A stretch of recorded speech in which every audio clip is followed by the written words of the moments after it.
Então, quando as equipes são empurradas para o seu campo de defesa, eu tenho observado algumas variações. A principal delas, construção com 3, que eu chamei a atenção que esse ciclo agora está retornando, né?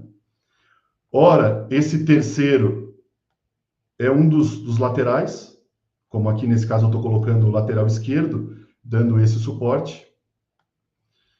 O que acontece na mudança do desenho é que um dos atacantes acaba vindo fazer uma função um pouco mais lateral, não necessariamente um atacante, às vezes acontecem trocas, as equipes têm feito muito isso, talvez o Paris Saint-Germain seja a principal referência nesse sentido, com jogadores que trocam constantemente de posição, mas só para que nós tenhamos uma referência, tenho visto na maior parte do tempo as equipes colocando 2 atacantes, esses alas jogando ora espetados, né, na última linha, ora dando um pouco mais de suporte, vindo buscar mais no pé. Esses jogadores de centro, jogadores que alternam também, ora um 3+2, com 2 volantes e um meia, ora colocando o número com 2 meias e um volante. E esses jogadores preenchendo, ajudando no preenchimento da última linha do adversário. Beleza, Vinícius, mas o que tu tem visto de diferente na hora de marcar? Tenho visto algumas variações interessantes. Por exemplo, no jogo em que o Atlético de Madrid enfrentou o PSG, para tentar neutralizar essa vantagem dos alas, que a construção com 3 proporciona, o atacante do Atlético de Madrid era o responsável por vir compor a linha de defesa, fazendo uma linha com 5, tentando tirar essa vantagem ou diminuir essa vantagem proposta pelos alas adversários. E aqui, quando eu falo alas, não necessariamente atacantes e laterais, em muitos momentos volantes, é uma dinâmica muito interessante a que faz o Paris Saint-Germain nesse sentido. Jogadores muito móveis, né, sem guardar muito a posição fixa. A equipe que está marcando, como foi o caso do Atlético de Madrid, uma linha de 3 à frente dessa linha de 5. E 2 atacantes, 2 jogadores mais à frente, para tentar neutralizar essa vantagem da construção com 3. O que esses 2 jogadores tentam fazer, os 2 atacantes, quando a bola movimenta? Quando a bola está centralizada, a tentativa é de fechamento de centro. Quando essa bola mexe, a tentativa é de isolamento de um dos lados, né? Então, é isolar o jogador que flutua, né? A proximidade e a compactação dos jogadores, eles tentam retirar essa vantagem que possa acontecer. No caso específico do Atlético de Madrid contra o PSG, a bola em diversos momentos ela encontrava o zagueiro do outro lado e aí se dava a vantagem do zagueiro ao contrário, né? Então a intenção do Paris Saint-Germain, tendo 3 construtores, de ter uma vantagem sobre 2, ela se confirmou em boa parte do jogo.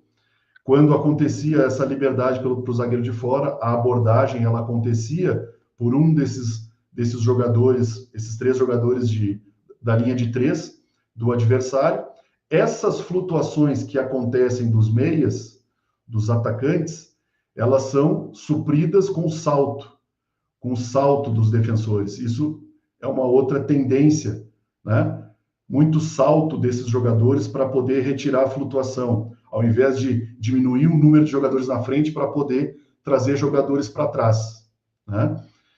Quando a bola não vem para dentro, para acontecer essa perseguição, e ela vai para o lado, por ter uma linha de 5, por ter mais jogadores na última linha, facilita também o salto na hora de pressionar.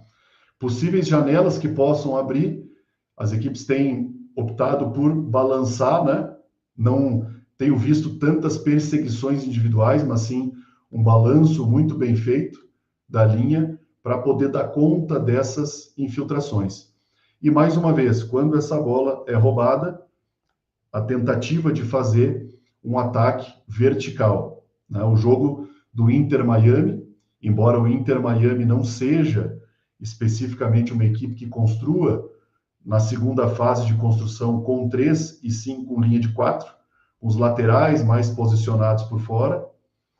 Toda vez que a equipe do Al-Ahly, desenhada não como a do Atlético de Madrid, que eu reproduzi antes aqui, mas sim com as suas linhas de 4, em inúmeros momentos, ao roubar a bola, conseguia acionar muito rapidamente o seu ataque e criou muita dificuldade em cima dessa exposição da linha do Inter Miami, né, pelo fato de estar construindo o seu jogo com 4. Então, os atacantes tiveram muita vantagem, né, do Al-Ahly nesse momento do jogo. Isso foi uma particularidade que eu observei do Al-Ahly em relação ao Atlético de Madrid no confronto contra o Paris Saint-Germain. O Palmeiras também é uma equipe que me chamou a atenção. Eu estou falando aqui do confronto do Palmeiras com o Seattle. Então, o Palmeiras é uma equipe que constrói com 3 com o lateral direito vindo para dentro, né? O Giai tem feito essa função para poder avançar um pouco mais o Piquerez. Tem no Vitor Roque uma referência para esse jogo, né? Uma alternância dos dois volantes, com o Maurício, que foi o atacante que jogou fazendo uma espécie de quadrado por dentro, junto com o Estevão, para poder ter o Felipe Anderson como uma espécie de ala, por um lado, né? E por outro. Então, chamando a atenção do desenho do Palmeiras. E quando no seu confronto contra o Seattle, e o Seattle teve esse comportamento, teve esse desenho, o Felipe Anderson era o jogador que vinha ao lado do Giai para compor uma linha de 5. Em diversos momentos, o Estevão vindo para fazer uma segunda linha com 4. E o encaixe acontecendo no Palmeiras, com o Vitor Roque apenas na frente, o Maurício era o outro jogador que vinha numa linha mais atrasada, e a preocupação dos jogadores de meio campo em encaixar, né? E possíveis necessidades de salto acontecendo mais uma vez pelos jogadores da última linha, tirando essa flutuação dos jogadores de centro. Então, só uma variação que eu observei, que fez o Palmeiras também no seu confronto contra o Seattle. E aí o Palmeiras talvez seja uma das equipes que melhor vem fazendo isso na competição, assim que rouba a bola do seu adversário, construindo, mais uma vez, com muita eficiência na transição ofensiva, criando muita dificuldade aos seus adversários, ou muita dificuldade ao Seattle, né, que foi o adversário, uma confusão, o Porto, né? O Palmeiras enfrentou o Porto, na primeira rodada e não o Seattle. Eu acabei fazendo uma confusão diante dessa quantidade importante de jogos aí que a gente vem observando, né? E eu venho acompanhando muitos jogos aí, acabei fazendo uma confusão. Mas, coincidentemente, o Porto também construindo com 3, né? E essa opção do Palmeiras por se defender com uma linha de 5, 4 jogadores à frente dessa linha de 5 com 4, e o Vitor Roque sendo esse jogador mais adiantado, né? E o Palmeiras experimentando vantagens pelo fato de jogar com uma linha de 5 e se defendendo muito bem, causando muita dificuldade ao Porto, né, nas transições, até certo ponto surpreendendo a equipe do Porto, que me pareceu não estar preparada para o tipo de jogo, ou não esperava, né, o tipo de jogo que o Palmeiras proporcionou nesse confronto.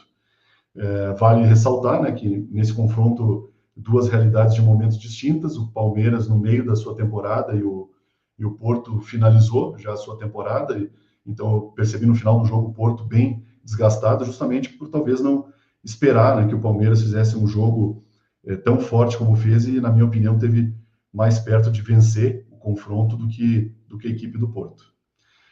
Então eu tentei apontar aqui, pessoal, as tendências, né, que eu venho observando nesse sentido aí de como as equipes se comportam no momento defensivo, mais especificamente relacionadas à pressão.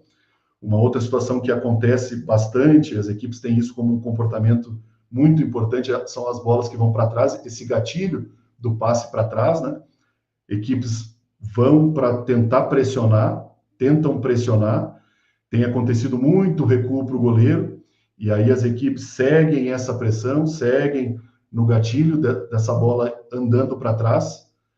Então, esse é um outro gatilho importante na hora da pressão. Isso independente de linha de 5 ou de linha de 4. É uma outra tendência que eu venho percebendo acontecer e que eu faço questão de trazer aqui também para vocês. Então, esses são gatilhos aí importantes que eu percebi, e no que tange aí a pressão alta, principalmente referências individuais, na hora de pressionar. Então, os dois elementos que eu falei anteriormente, que eu venho observando, eu tentei retratar um pouco aqui, trazendo o Tactical Pad para me ajudar a ilustrar melhor o que eu quero dizer. Espero que tenha ficado claro aqui